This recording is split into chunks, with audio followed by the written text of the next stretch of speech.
Boa tarde, meus irmãos. Que o Senhor, em bondade e em graça, esteja sendo com o seu povo e abençoando a cada um de nós.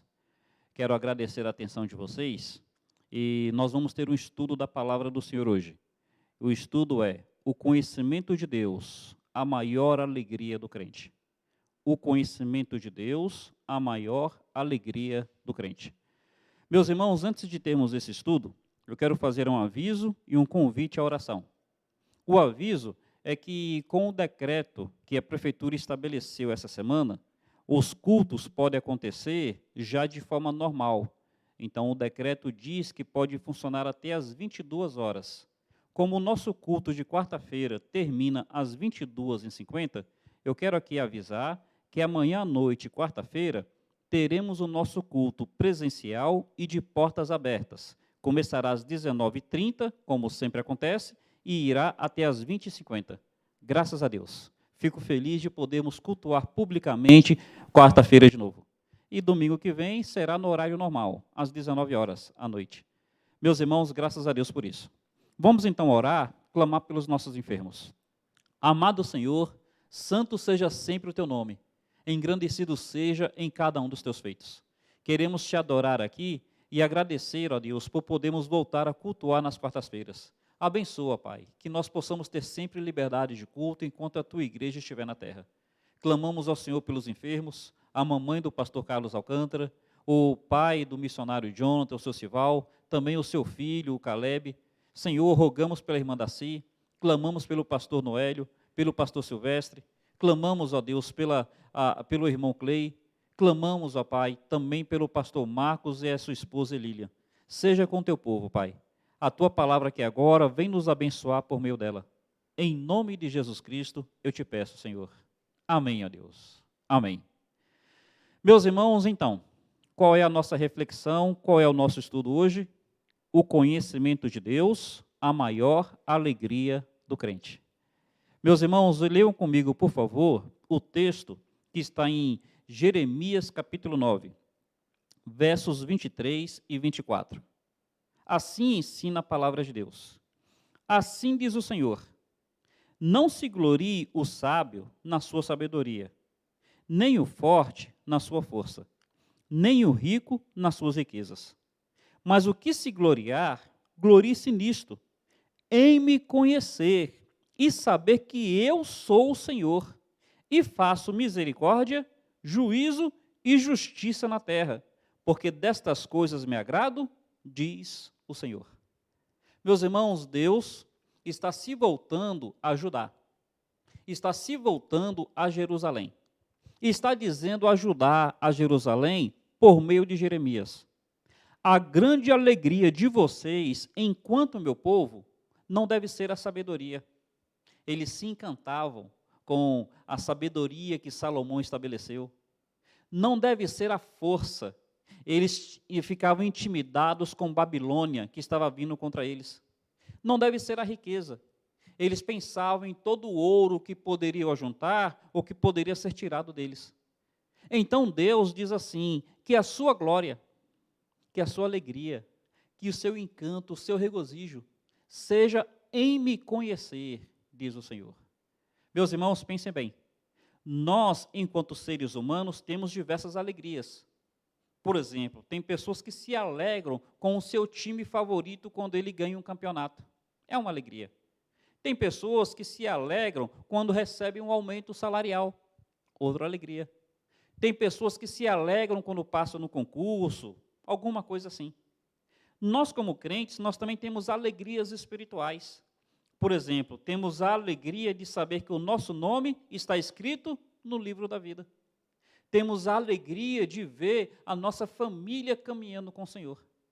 Mas, meus irmãos, a alegria suprema, a alegria maior, a alegria superlativa, a nossa grande glória, tem que ser o conhecimento de Deus. Não é assim que Jesus Cristo falou em João capítulo 17, versículo 2? Ele diz: a vida eterna é esta, que te conheçam a ti, ó Pai, como único Deus verdadeiro, e a Jesus Cristo, a quem enviaste. Então, conhecer a Deus é a vida eterna. E a ideia de conhecimento está falando de intimidade, está falando de relacionamento. Aqui nesse texto, o Senhor está dizendo: não se alegre, não se glorie o sábio na sua sabedoria. Veja bem, sabedoria é importante. E sabedoria é algo que deve ser buscado, que deve ser cultivado. Mas a grande alegria do homem não tem que ser a sabedoria. Veja, a Bíblia ensina que o homem mais sábio que existiu foi Salomão. E realmente a sabedoria de Salomão foi uma sabedoria dada por Deus. Foi Deus que fez Salomão sábio da forma que era. Porque a Bíblia ensina que todo dom perfeito, toda boa dádiva, vem do Pai das luzes. Mas o que acontece? Salomão, ele se apegou tanto ao dom, à sabedoria, que ele se afastou do doador, o Deus que deu a sabedoria. De tal forma que a sabedoria de Salomão não lhe serviu de nada, porque ele abandonou o conhecimento de Deus. Apesar de toda a sabedoria, ele começou a ir após outros deuses. Se casava com aquelas mulheres estranhas, esses casamentos eram diplomáticos, uma aliança de Israel com aqueles reinos, e nessa aliança diplomática, nesse casamento com mulheres estranhas, ele acabava adotando e adorando aqueles deuses pagãos. De que lhe serviu a sua sabedoria? Ele vai escrever no livro de Eclesiastes que ele dispôs o coração dele para usar a sabedoria e fazer diversas coisas. Foi engenheiro, foi poeta, foi agrônomo, ele criou um aras, ele fez diversas coisas. Mas como é que ele se encontrava no livro de Eclesiastes? Se encontrava frustrado, dizendo: vaidade de vaidades, eis que tudo é vaidade, e correr atrás do vento. Percebe o homem que valoriza a sabedoria acima do conhecimento de Deus? Por mais sábio que seja, essa sabedoria se torna vã, se torna vazia. Quando ele fala vaidade de vaidades, ele fala vazio de vazios. Eis que tudo é vazio, tudo é correr atrás do vento. Meu irmão, espero que você seja uma pessoa inteligente e cultive a sua inteligência. Espero que você seja uma pessoa sábia e cultive a sua sabedoria. Espero que você seja uma pessoa culta, douta e letrada. E que você esteja cultivando essa cultura, esse seu doutorado, esse seu letramento. Mas entenda uma coisa: a sabedoria sem Deus é vaidade. E a sabedoria, quando posta acima de Deus, acaba sendo loucura. A Bíblia fala que Pilatos, o governador da Judéia, quando Cristo foi crucificado, a Bíblia fala que ele era um homem sábio, um homem de poder, ele era um poliglota. E ele, como poliglota, ele fez a acusação de Cristo em 3 idiomas diferentes. Então ele colocou sobre a cruz a acusação contra Cristo em 3 idiomas: hebraico, grego e aramaico. E quando as pessoas foram questionar com ele, ele fala: o que eu fiz está feito. Um homem de sabedoria, um homem de poder. Qual foi o problema de Pilatos? Ele pegou a sua sabedoria e colocou acima da cruz de Cristo. Se ele pegasse essa sabedoria e colocasse aos pés da cruz de Cristo, a sabedoria teria ficado no lugar certo. Então, em primeiro lugar, não se glorie o sábio na sua sabedoria. Pegue essa sabedoria e coloque aos pés de Cristo. Porque a sabedoria dos homens diante da cruz é loucura. Indo além, o texto aqui também vai dizer: não se glorie o forte na sua força. Ao mesmo tempo que a Bíblia tem um referencial de sabedoria, que foi Salomão, a Bíblia também tem um referencial de força, que foi Sansão. Sansão tinha uma força tal que a Bíblia diz que com uma queixada de jumento, ele matou 1000 homens. A Bíblia fala que ele foi atacado por um leão e que ele rasgou o leão de alto a baixo com a sua força. A Bíblia diz que, no determinado momento, ele estava numa cidade e fecharam os portões da cidade para aprisioná-lo. Sansão, o texto fala que ele arrancou os portões com seus umbrais.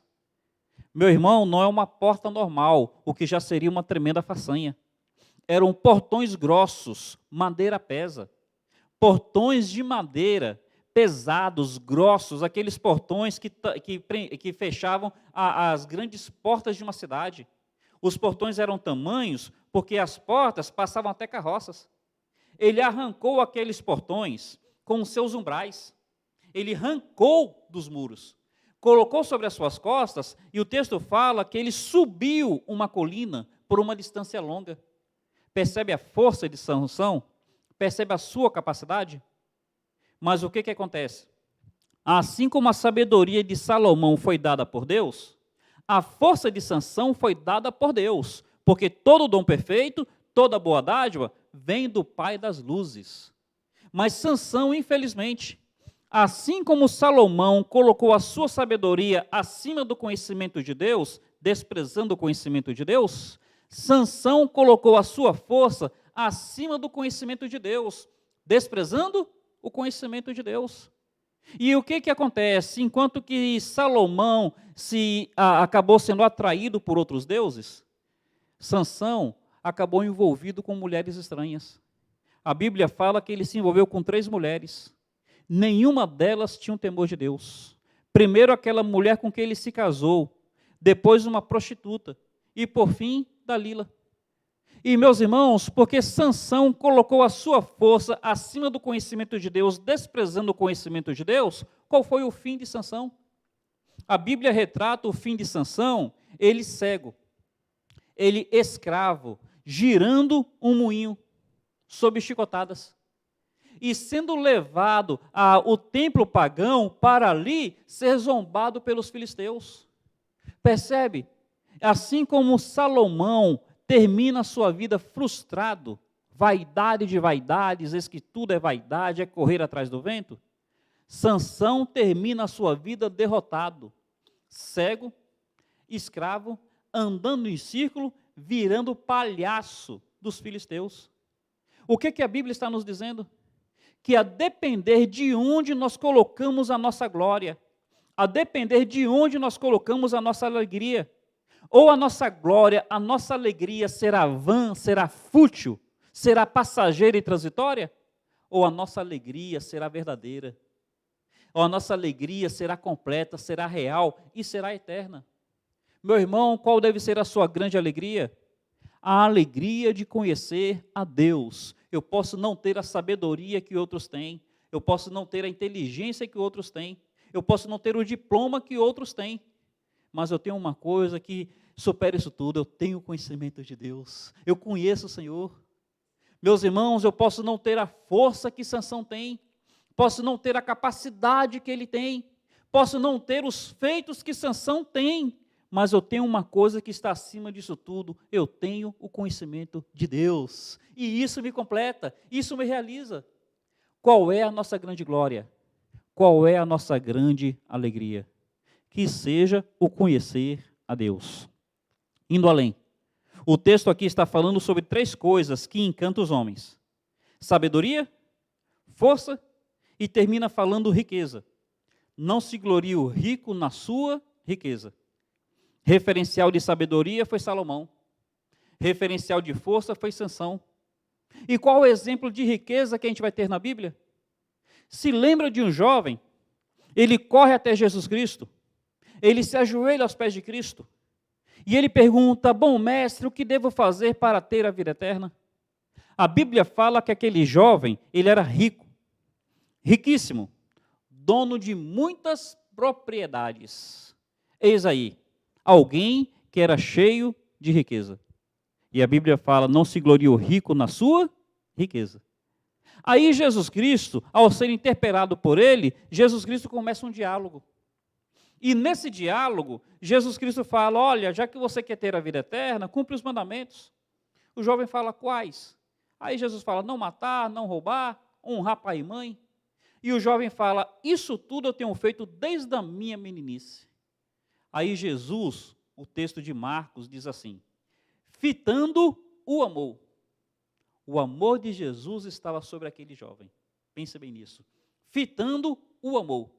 Ele disse: se queres ser perfeito, vai, vende tudo o que tens e reparta com os pobres. Terás um tesouro nos céus. Depois vem e segue-me. Meus irmãos, pense bem. A sabedoria de Salomão foi dada por Deus. A força de Sansão dada por Deus. A riqueza daquele jovem foi dada por Deus, porque toda boa dádiva, todo dom perfeito, vem do Pai das luzes. Mas, assim como Salomão colocou o dom acima do doador, se gloriava na sabedoria e não em Deus. Assim como Sansão colocou o dom acima do doador, se gloriava na força e não em Deus. Eis agora o jovem, que vai colocar o dom acima do doador, ele vai fazer das suas posses a sua alegria e não o Senhor. Ele está diante de Jesus Cristo. Ele está diante do amor de Cristo sobre ele. Ele está diante da oportunidade dada por Cristo. E o que o texto fala? Que ele, dono de muitas riquezas, se retirou entristecido. Onde é que estava a glória daquele jovem? Não estava em querer conhecer a Deus, estava em querer manter as suas riquezas. O que nós percebemos nisso? Que a sabedoria acabou sendo um tropeço para Sansão, Salomão, a força um tropeço para Sansão, e a riqueza um tropeço para esse jovem. E não que sabedoria seja errada, não que força seja errada, não que a riqueza seja errada, mas é porque eles fizeram dessas coisas a sua glória e não o conhecimento de Deus. Meus irmãos, todos nós temos coisas que atraem os nossos olhos. E essas coisas, se elas não forem pecaminosas, elas são legítimas, são até presentes dados por Deus. Mas a nossa glória não pode estar no presente, e sim no presenteador. Não deve estar no dom, e sim no doador. A nossa alegria tem que estar no Senhor. Meus irmãos, olha o que diz o verso 24. Mas o que se gloriar, o que se alegrar, glorie-se nisso, alegre-se nisto, em me conhecer. Conhecimento de Deus. É um conhecimento relacional. Lembra quando Jesus Cristo diz àquelas pessoas, apartai-vos de mim, nunca vos conheci? A ideia de conhecer é relacionamento, é intimidade. O que se gloriar, glorie-se nisto, em me conhecer, em se relacionar comigo, em cultivar intimidade comigo. É por isso que Jesus Cristo disse que a vida eterna é esta, em conhecer a Deus como o único Deus verdadeiro, e a Jesus Cristo a quem ele enviou. E ele fala, em me conhecer e saber que eu sou o Senhor. Ele é o que está acima da riqueza, da sabedoria e da força. E olha o que diz, faço misericórdia, juízo e justiça na terra. Meus irmãos, para que serve a sabedoria? Não é para fazer juízo? Não é para julgar? Então eu não preciso em si da sabedoria, eu preciso do Senhor, porque Ele é que julga, não é a minha sabedoria. A minha sabedoria deve estar aos pés do Senhor, porque é Ele quem julga. Para que nós queremos riqueza? Não é para exercer beneficência? Não é para exercer misericórdia? Não é para cuidar do necessitado? Eu não preciso dos recursos para que tenha beneficência ou para que faça beneficência. Eu preciso do Senhor, porque Ele tem a misericórdia. É Ele que faz a beneficência. Para que nós queremos força? Não é para fazer justiça? Justiça em prol de nós ou em prol do outro? Quantas vezes a gente não fala, se eu pudesse, essas coisas não aconteceriam? Se eu pudesse, eu consertaria isso, eu consertaria aquilo. Se eu pudesse, eu ajudaria quem está necessitado. Percebe? Então, força para fazer justiça, sabedoria para fazer juízo, dinheiro para fazer beneficência. A Bíblia está dizendo que nós não precisamos dessas coisas e não deve estar nisso a nossa alegria, a nossa esperança, a nossa confiança. É no Senhor. É saber que Deus é o Senhor, que nós o conhecemos. E toda a sabedoria que eu não tenho, eu posso confiar em Deus porque Ele vai julgar. Toda a força que eu não tenho, eu posso confiar em Deus porque é Ele que vai fazer justiça. Toda a riqueza que eu não tenho, eu posso confiar em Deus porque é Ele que fará beneficência. Percebe, meus irmãos? Olha, às vezes a sabedoria faz com que nós deixemos de confiar no juízo de Deus. A gente que quer julgar as coisas. Às vezes a força nos impede de confiar na justiça de Deus. É Ele que fará justiça e não a nossa força. Às vezes a riqueza nos impede de confiar na misericórdia, na beneficência de Deus. Independente dos nossos recursos, nós precisamos da misericórdia do Senhor. É por isso que o provérbio fala: Senhor, me dê duas coisas, não me negues, nem a riqueza nem a pobreza, para que, sendo rico, não me esqueças de ti. Percebe? O rico, o sábio, o forte, tem a tendência de não confiar em Deus, mas de confiar na sua força, na sua riqueza ou na sua sabedoria.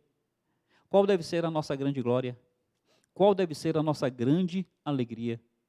Conhecer o Senhor. Saber que Ele é o Senhor. Que tudo o que a gente precisa está nele. É Ele que exerce juízo, justiça e misericórdia. Meus irmãos, sigam comigo essa linha de pensamento. No Novo Testamento tem uma pessoa que dirá algo muito relevante que se associa a essa ideia. Abre, por favor, em Filipenses, capítulo 3. No versículo 7, Paulo, a partir no capítulo, ele vai dar o seu currículo.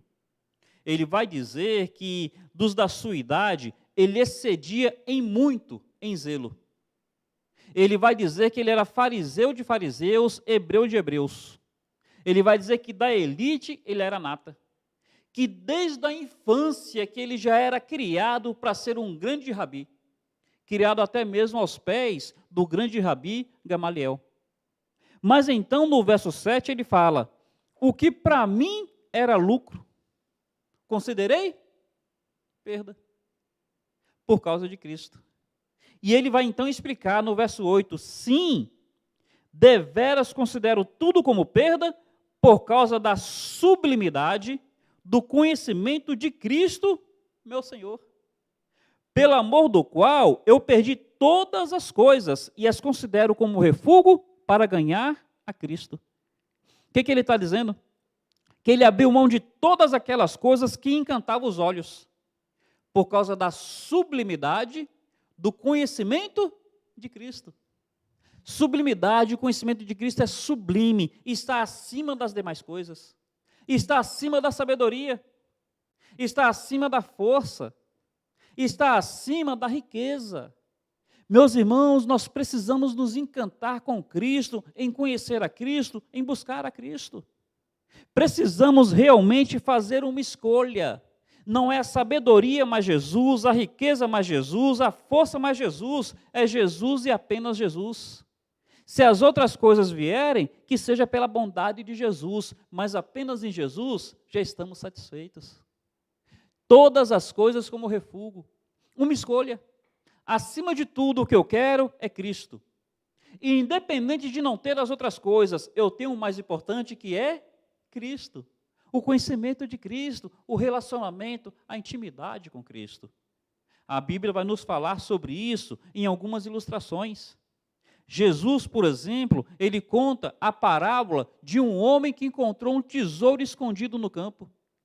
Ele encontrou o tesouro escondido no campo e por causa daquele tesouro, o texto fala que com alegria ele vendeu tudo o que tinha para comprar aquele campo. Porque naquele campo tinha algo que valia mais do que todos os seus recursos, do que todas as suas posses. Naquele campo tinha um tesouro precioso. O tesouro precioso é Cristo, o conhecimento de Cristo. Jesus, ele vai ilustrar mais uma vez, falando de um homem que negociava pérolas preciosas. E fala que esse homem negociador ou negociante de pérolas, ele conhecia as pérolas e ele comprava uma, vendia outra. E no que ele comprava, no que ele vendia, ele lucrava. E ele colecionando aquelas pérolas, o texto fala que então ele encontrou uma pérola que estava acima de todas as outras. A pérola de grande valor. E o texto fala que por causa daquela pérola especial, aquela pérola preciosa, aquela pérola que estava acima de todas as demais, mais uma vez, ele vai, vende tudo o que tem e com alegria, ele se apropria daquela pérola de grande valor. Qual é a pérola preciosa? Qual é a pérola que está acima de todas as outras? Algumas pessoas se encantam com a pérola da sabedoria. Algumas pessoas se encantam com a pérola da riqueza. Algumas pessoas com a pérola da força, com a pérola da beleza. Tem homens, tem mulheres que às vezes gostam muito do seu narcisismo. Qual é a sua pérola de grande valor? O texto fala que se for Jesus Cristo, por causa da sublimidade do conhecimento de Cristo, todas as outras coisas devem ser consideradas como refúgio, como perda. Não a sabedoria, eu desprezo a sabedoria por causa de Jesus. Não a força, desprezo a força por causa de Jesus. Não a riqueza, desprezemos a riqueza por causa de Jesus. A sublimidade do conhecimento de Cristo é sublime, é maior, é encantador. Meus irmãos, a Bíblia fala que os céus são descritos como ruas de ouro, que as portas da Nova Jerusalém são pérolas grandiosas. Mas o que realmente nos atrai não é a rua de ouro, não é a porta de pérola, é a presença de Jesus Cristo. É poder estar com o Cordeiro e segui-lo por onde quer que ele for. O apóstolo Paulo, ele vai terminar dizendo o seguinte, observe por favor o versículo 9, e ser achado nele, não tendo justiça própria, nada meu, que procede da lei, senão a que é mediante a fé em Cristo, a justiça que procede de Deus, baseada na fé. Aí olha o verso 10, para o conhecer. Por que ele faz isso tudo? Ele quer conhecer o Senhor, ele quer ter intimidade com o Senhor, ele quer se relacionar mais com o Senhor. E o poder da sua ressurreição, e a comunhão dos seus sofrimentos, conformando-me com ele na sua morte. Meus irmãos, o que Paulo se encantava? O que atraía o coração de Paulo acima de tudo? O conhecimento de Cristo. O que é a salvação? O que é a vida eterna? A vida eterna é esta, que te conheço a ti, como único Deus verdadeiro, e a Jesus Cristo, a quem enviaste. O que a Bíblia está dizendo? Não se glorie o forte na sua força, o rico na sua sabedoria, o rico na sua riqueza, nem o sábio na sua sabedoria. O que se gloriar, glorie-se nisto, em me conhecer, e saber que eu sou o Senhor, que exerço misericórdia, juízo e justiça na terra, porque destas coisas eu me agrado, diz o Senhor. O Senhor se agrada daqueles que se agradam dele. O Senhor se alegra com aqueles que se alegram nele. O Senhor se gloria com aqueles que se gloriam nele. Meus irmãos, façamos do Senhor o nosso tudo. Façamos do Senhor sempre tudo o que nos é suficiente. Como a Bíblia diz, conheçamos e prossigamos. E prossigamos em conhecer o Senhor. O conhecimento de Deus é como o mar, que tem água para quem nada, para quem navega e para quem mergulha. Abundância, riqueza, profundidade. O conhecimento de Deus é como o mar, que tem água para quem nada, para quem navega e para quem mergulha. E, meu irmão, é mergulhando no conhecimento de Deus que você encontra os tesouros mais preciosos. É mergulhando, é se aprofundando, é buscando intimidade com Deus que você encontra os tesouros mais preciosos. Em nome de Cristo, que conhecer o Senhor seja a nossa maior alegria, seja o nosso maior desejo, seja a nossa grande busca. Louvado seja o nome do Senhor. Que Deus nos abençoe. Encerramos esse devocional, essa palavra de reflexão agora, e eu quero mais uma vez enfatizar. Amanhã à noite, quarta-feira, nós teremos o nosso culto presencial a partir das 19h30. Primeiro momento, oração, 19h30 até as 20 horas. E o segundo momento, estudo bíblico, das 20 às 20h45. Convido os irmãos a estarem presentes conosco, se assim o puderem. E no próximo domingo à noite, será no horário normal, às 19 horas, com a cantata do conjunto Novo Canto. Deus abençoe os irmãos, vamos falar com Deus. Amado Senhor, muito obrigado pelo tempo que nos deste aqui. Que Tua palavra encontre sempre um local especial no coração do Teu povo. Senhor, nos ajuda a nos alegrar tão somente em Ti, em conhecer o Senhor e em buscar a intimidade com a Tua face. Seja conosco, Pai. Em nome de Jesus eu te peço. Amém, Senhor. Amém. Deus abençoe. Um abraço a todos.